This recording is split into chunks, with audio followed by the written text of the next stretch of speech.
Authoritarianism is here, and totalitarianism is rising in this country. And it's never been more clear than what is happening right now in DC, where Donald Trump has sent the military and is creating surreal scenes like this, where folks are just waiting for their Ubers to pick them up as the military strolls on behind them, as if we're in some sort of war zone. And Donald Trump's not stopping there, because now 3 Republican-led states are sending hundreds of military to Washington. West Virginia has said it's deploying 300 to 400 troops. South Carolina pledged 200. And Ohio says it's going to send 150 in the coming days for no reason whatsoever. So that's why I'm grateful to be joined by Mary Williamson today. She's author of over a dozen books, including multiple New York Times bestsellers, and a spiritual leader whose teachings have reached millions. She's a 2-time presidential candidate and someone you've probably seen on Oprah. She's been shaping the conversation around politics and spirituality for decades. And I'm so grateful to have her here today to talk about authoritarianism in America and what you can do about it. Well, what's very important to realize is that you can't stop what you won't name. We're further down the line than approaching authoritarianism. We're solidly in the area of authoritarianism approaching totalitarianism. And there's a difference. You've got 3 phases to fascism. You've got authoritarianism, then totalitarianism, and then fascism. Authoritarianism has been accomplished by that crowd. They have already forcibly coordinated the narratives of law firms, media companies, universities, and now museums. This issue of museums is extremely important. And this is a major and common totalitarian tactic, because this is when you start creating the alternative history, so that generations grow up thinking, oh, this is what America was. This is what America is. Then you've also got the fact, of course, that the Congress in their hands basically rubber stamps the Trump agenda rather than actually legislating, right, according to their own conscience. You've got the Supreme Court sewn up, right? So you're at a place in terms of authoritarianism with his constant wave and stream of executive orders. This is his dictates. These are executive dictates. So authoritarianism is now an accomplished fact in America, and I think we all need to really integrate that into our thinking.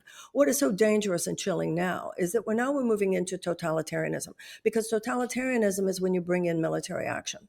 He had his first shot at that with the National Guard in Los Angeles, the ICE raids, of course, and now the way that you have the National Guard, you have the militarization of the streets in Washington, D.C., and Trump's efforts basically to override local law enforcement, which he's having some pushback on that, but local government basically. And he says that this is not something that's just going to be limited to Washington. He said that New York and Chicago are bad, very bad. He's planning to take that show on the road, right? So he's already listed cities, usually they're blue cities, that he plans to take over in order to clean them up, in order to liberate them.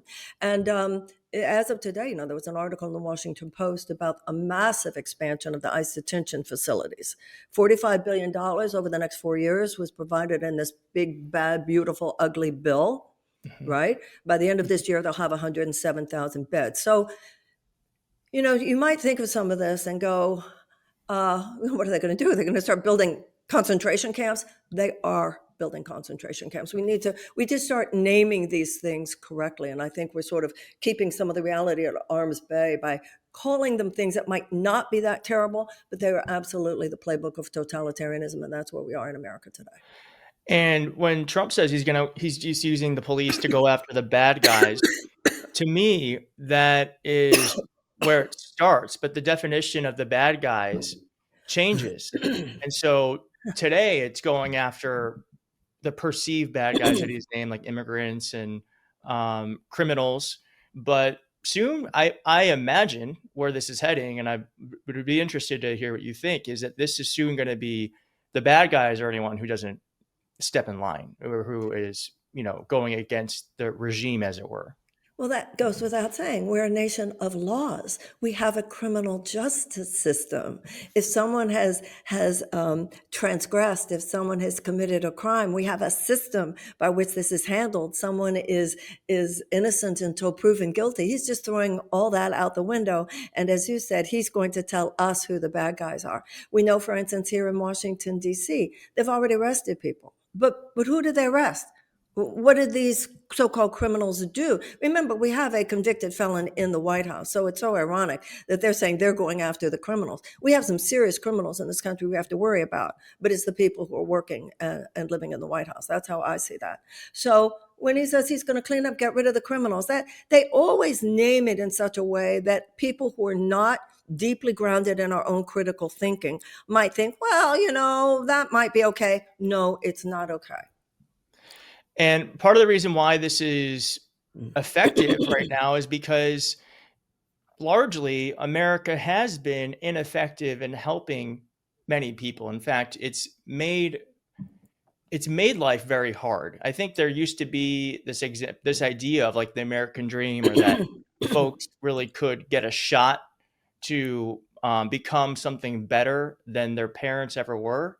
And I think largely that's just been fallen to the wayside, and folks are very much so hurting, have been hurting for a long time, and the only person, as you said before, who has listened to that is either Donald Trump or, as you said before, Bernie Sanders. And Well, so and so I think this is kind of what you get when you have a political system that ignores the pain of so many people. And there's a guy and saying, hey, I can get rid of the pain really easily, and the people who are causing it are going to get locked up.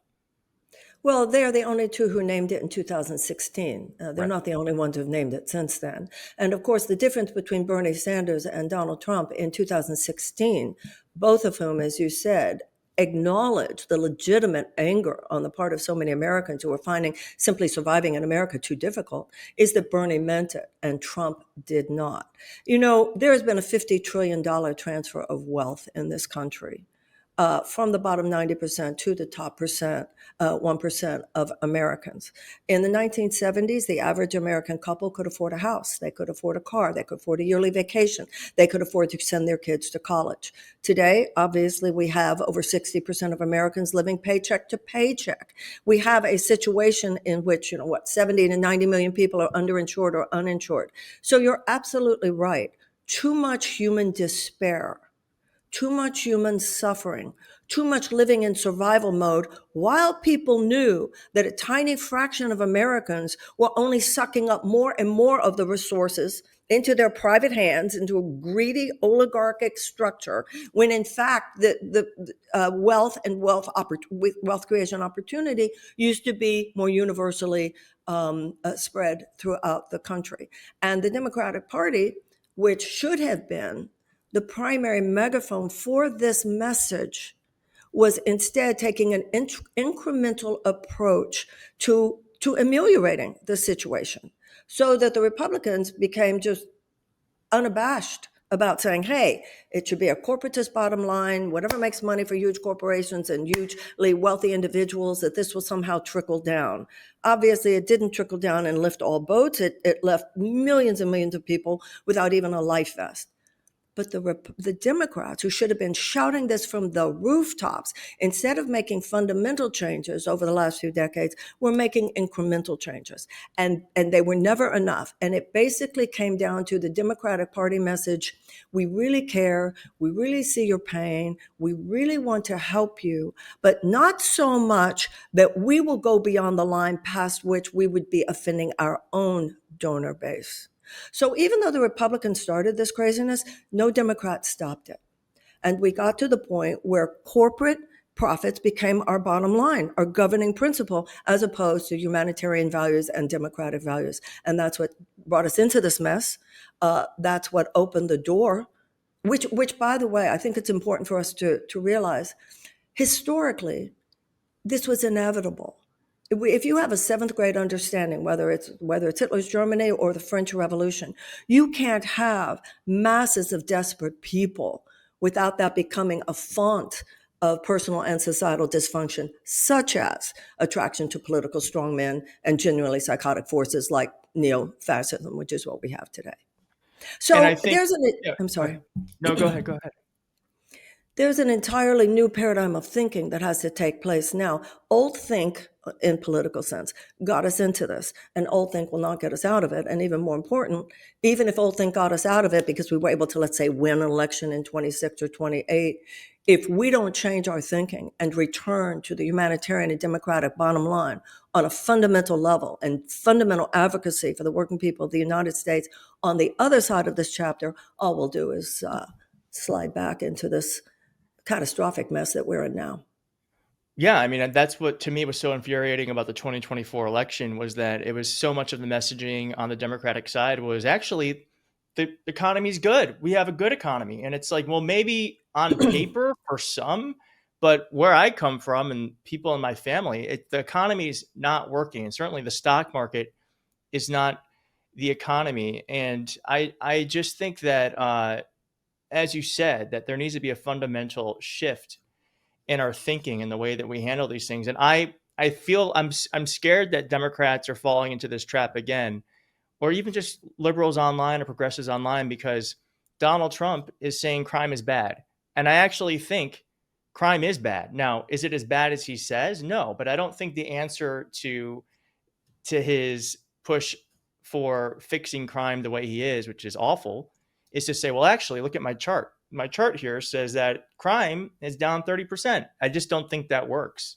And so we have to also be honest about where things are on both sides. Like if crime is not great or homelessness is a problem, then we need to have solutions that are humane solutions, but we still need to have solutions. We can't ignore what's happening just because he's named a problem that exists. Well, his charts notoriously lie, first of Well, all. yes, his Second, charts lie. yes, Yeah. and so it means nothing. And secondly, crime is at the lowest rate in Washington, D.C. that it's been in 30 years. There's crime and then there's crime. The crime that we have on the streets of America is a very big deal, but it's not like we don't know what to do about it. It's not like we don't know what to do about homelessness. If you really want to take care of these things, you deal on the causal level. And the causal level, the vast majority of criminal sectors in the United States have to do with a lack of educational and economic opportunity. Now, neoliberals don't want to hear this. And neoliberalism is no match for fascism. So if you're going to stick with the idea that no, corporate profits has got to be our bottom line, then by definition, you are not willing to deal with the causal factors involved in crime, homelessness, and so forth. Neoliberalism is no match for fascism. And so when you talk about the Democratic Party, I know from personal experience how tied the Democratic establishment was to this neoliberal message, to the point of being willing to viciously peripheralize anybody who suggested that that in fact was not going to beat Donald Trump. You know, Franklin Roosevelt said that we would not have to worry about a fascist takeover in this country as long as democracy delivered on its promises. Now, if you deconstruct that sentence, that means if democracy does not deliver on its promises, you will have a fascist takeover. That was my entire message for the last few years. Because what I was saying is, if you have this many people who can't get in the game, when you have millions of American children who go to schools where there's not even enough resource to teach them how to read, and their chances of high school graduation are so vastly diminished, their chances of incarceration so vastly increased. If you have this many millions of Americans who do not have health care, which is unfathomable in the wealthiest nation in the world, when you have over 1 million people who are rationing their insulin, when you have millions of people living in their cars, remember, millions of people who are living in their cars work full time. Mm-hmm. When you go out of these elite conclaves of Washington, Los Angeles, New York, the Hamptons, and Sun Valley, and you see what's actually happening in America today, you would have gone, oh shit, a lot sooner. So once again, these incremental approaches, we'll throw some crumbs here, we'll throw some crumbs there, open the door and allow this to happen, Keith. People will go for false hope before they'll go for no hope. And the level of hopelessness that has been building up over the last few decades among the people of the United States simply, it was unseen. It was like this huge, it is a blind spot to the neoliberal elite, which unfortunately run the establishment of the Democratic Party. Now, that doesn't mean that there aren't Democrats who are, I think there's been some real awakening since Trump was There is elected certainly this a time. populism in the bloodstream now of some establishment Democrats that didn't exist before. Absolutely. Hmm. Um, and I will say that this is not something that I talk about a lot, but I did not have health care until a year ago. I could not afford it. I could not afford it. And I totally get the anxiety of when you get sick of like, well, is do I go to the hospital? Is it going to be fine? Will I be Exactly. better in 2 days? What's the, like it's that whole thing. Millions of people are dealing with. And so Okay, when so you let's, had that, no, go ahead. I want to break down what you just said. First of all, it's outrageous what you just said. We are the only advanced nation in the world that doesn't have universal health care. But you are young, you are articulate, you are good looking, you are talented. Now, the American dream is not that you should have to have any of the things that you just mentioned to be able to live a dignified life in America. It's that no matter who you are. So take what you just said about how you didn't have health care. Imagine if you were not young, you were not particularly talented, you were not white and good looking, and you had children to feed.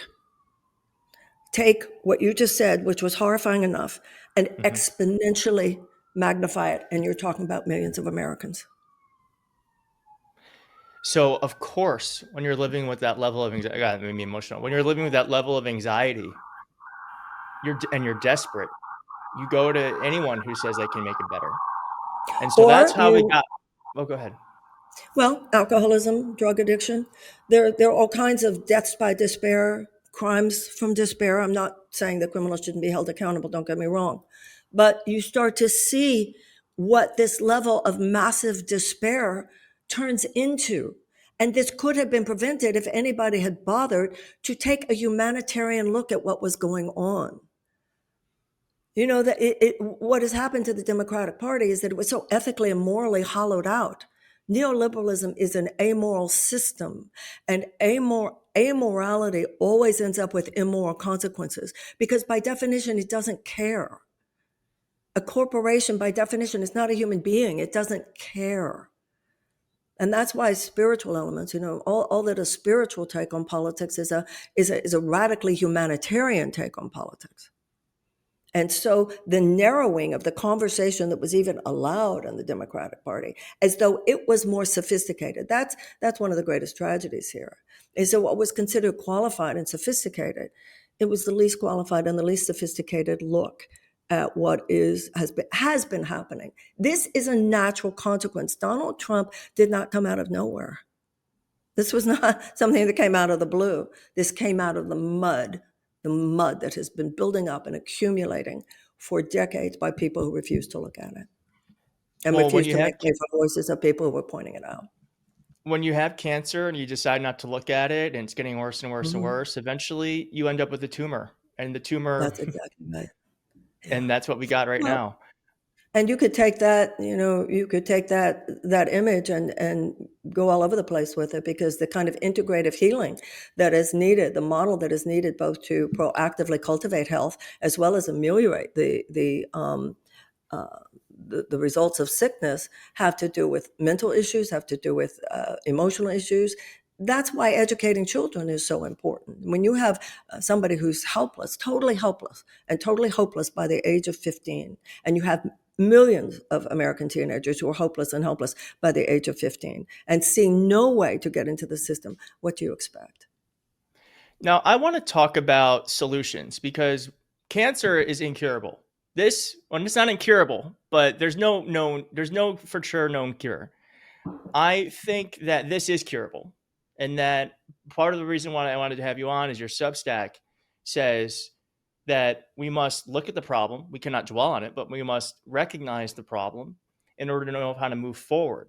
But I think a lot of people feel paralyzed by what's happening right now. They might see it, and if you're watching this, you're a very strong person because you are someone who's actually able to pay attention to what is happening right now. Most people on Netflix are watching Love Island. They're not, they're totally zoned out. And for those who are watching and who are wanting to make a change, first off, we know that we need to know that a change needs to be made. So we're already on step one. What is the next step for someone who feels like they know that things can be different, but they don't know what to do?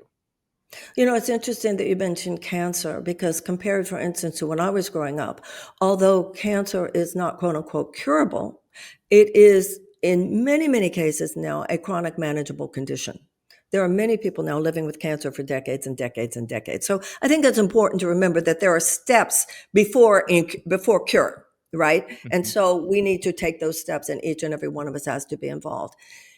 At this point, when I said before we need to exit old think and get into new think, I always think about the American Revolutionary War. So what happened to the British is that they were fighting a 17th century war in the 18th century. They sent over soldiers in red coats to stand in a line and wait for somebody to yell fire.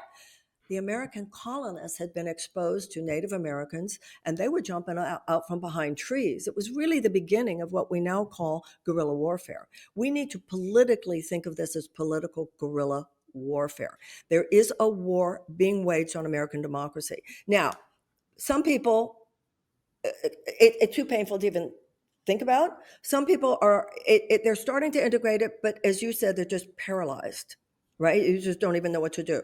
So we need to talk about what to do. And we also need to talk about what we're going to do with this country on the other side of this catastrophe. And we have to hold in our minds the absolute commitment that there will be another side on the other side of this catastrophe.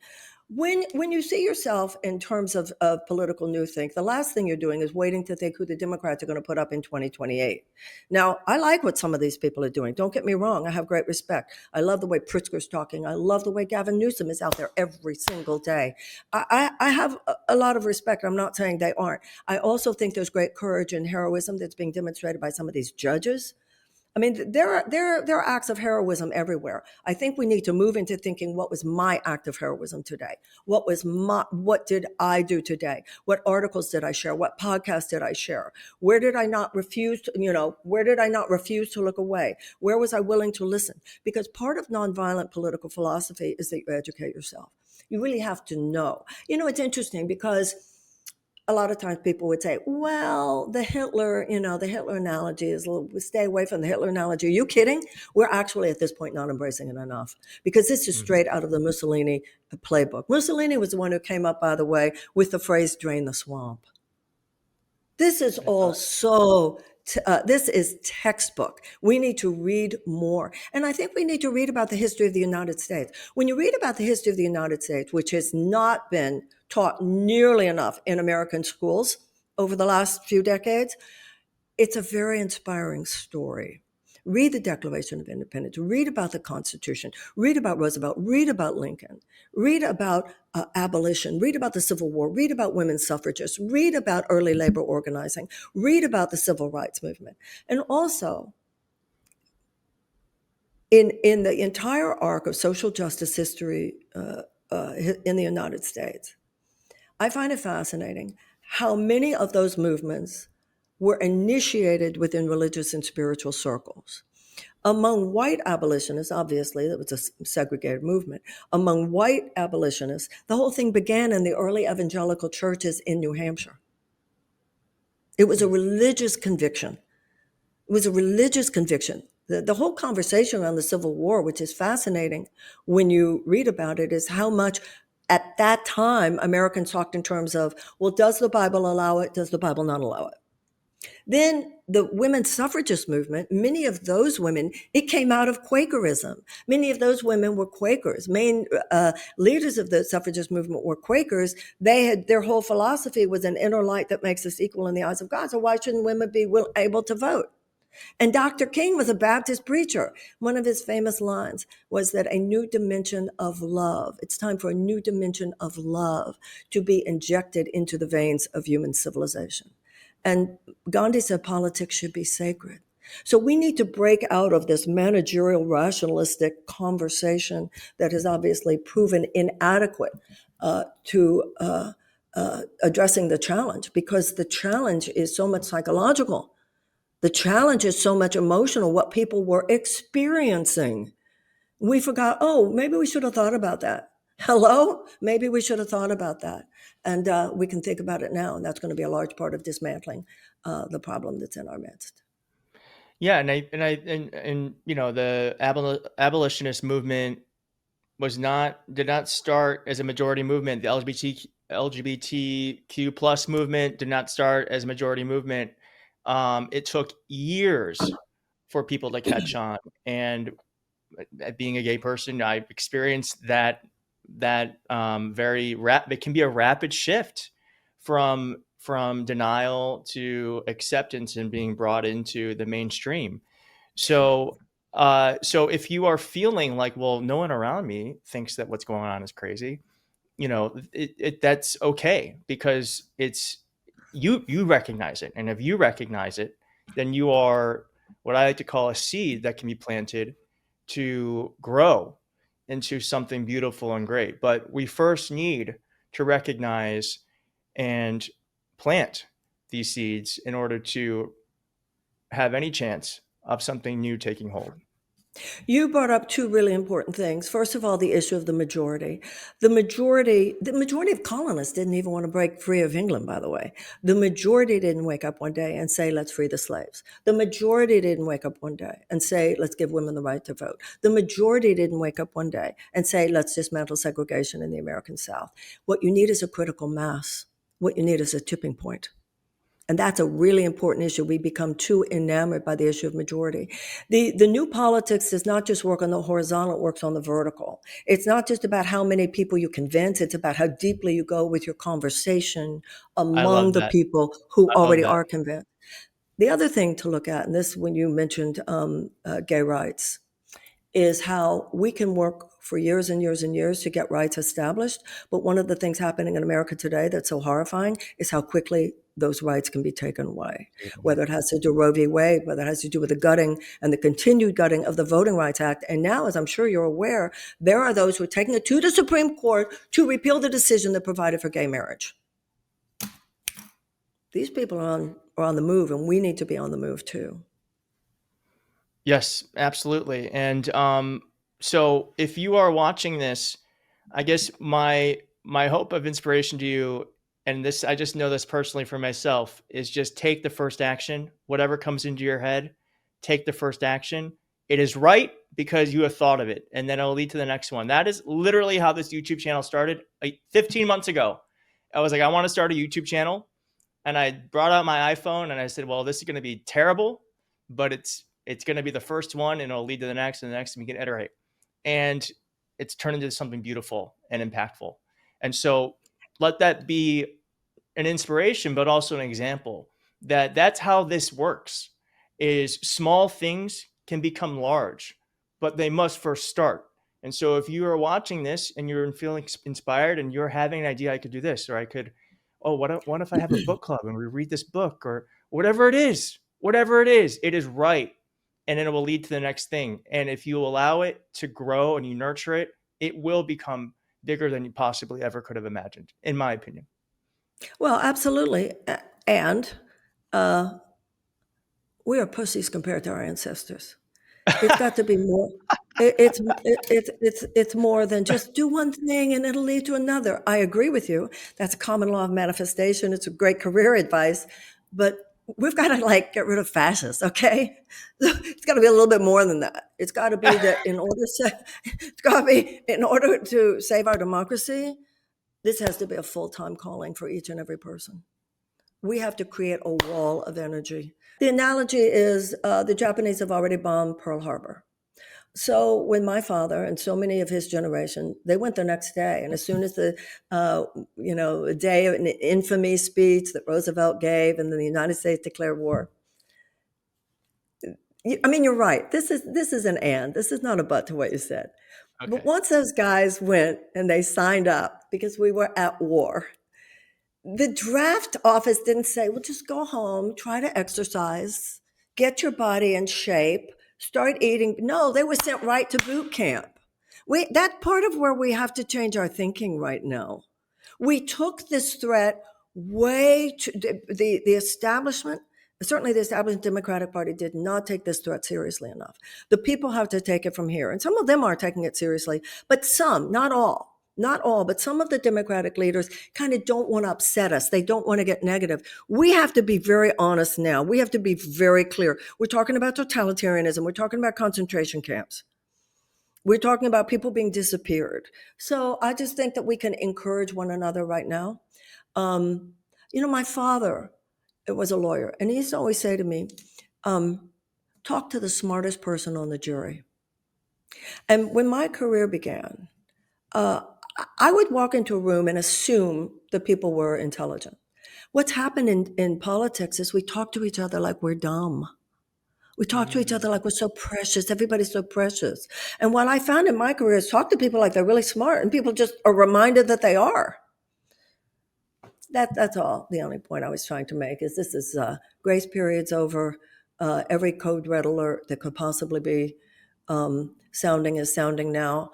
And I think we were born for this moment, and this is it. And I think a little bit more of that. Friends, don't let friends be lazy at a time like this. Well, let's end it there. I'm feeling very inspired. Thank you, Marianne, for coming on. I hope you'll come on again. And I'm going to link to your Substack below so people can read Thank it, you. check it out. And you have a lot of great writing that I think is going to be very useful to a lot of people. So thank you again. And Thank you. I'll see you soon. Appreciate it.